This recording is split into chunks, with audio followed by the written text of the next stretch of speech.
With me is Mr. Mike Fitzmins. You've been here many, many, many years, sir. Yeah, this is my 39th television race of Seafair. How did you get into hydroplane racing? Well, I just lived up behind the Barger.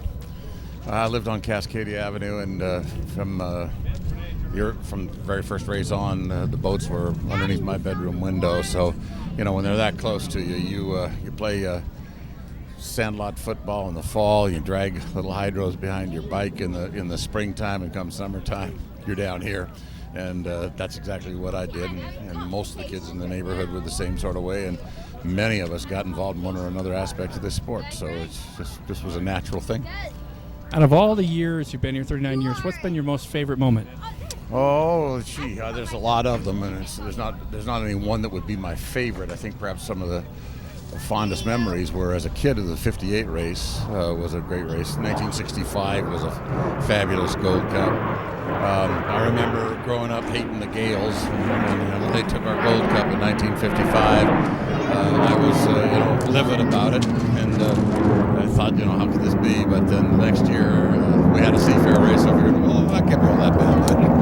Still fight those. Your first broadcast, how did you get in to come call into hydroplane races? Well, what was interesting about it is that I was working in radio, and this was in the late 60s, and I decided that I was going to bid doing the Atomic Cup down in Tri-City.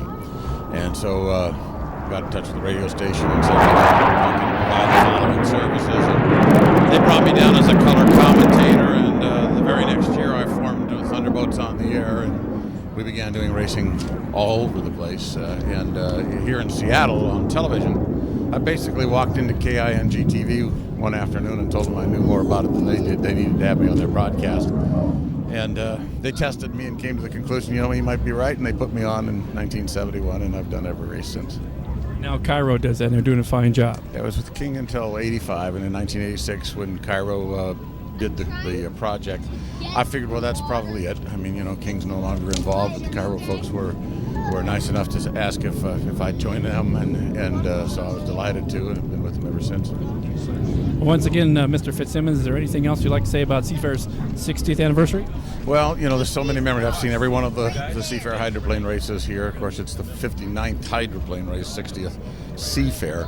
But growing up in Seattle, this has been a rare opportunity for a kid to live the dream, and so many kids have done that, both in the pits and on the shoreline and what have you. And, it just wouldn't be right not to come to Seattle for Seafair.